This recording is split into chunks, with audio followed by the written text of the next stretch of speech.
రాష్ట్రంలో ఏ ఒక్క medical కాలేజ్ను private పరం చేయడం లేదని మంత్రి కొల్లు రవీంద్ర క్లారిటీ ఇచ్చారు. పీపీపీ మోడ్లోనే మెడికల్ కాలేజీ అభివృద్ధికి కూటమి ప్రభుత్వం చర్యలు తీసుకుంటుందని అన్నారు.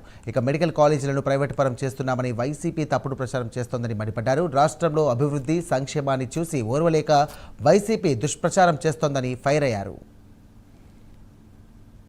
ప్రధానమైనటువంటిది మెడికల్ కాలేజీల విషయంలో ఆంధ్రప్రదేశ్ రాష్ట్ర ప్రభుత్వం ప్రైవేట్ పరం చేస్తుందని చెప్పి తప్పుడు రాతలు రాయిస్తాం. ఇవాళ మేము చెప్తా ఉన్నాం, ఎక్కడా కూడా మేము కాలేజీని ప్రైవేటీకరణ చేయట్లా.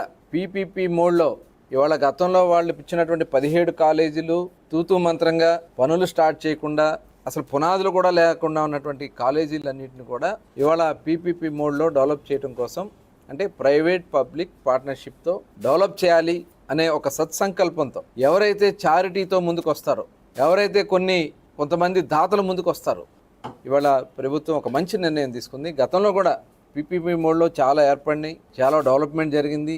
తర్వాత అది ప్రభుత్వానికి వస్తుంది, ఆటోమేటిక్గా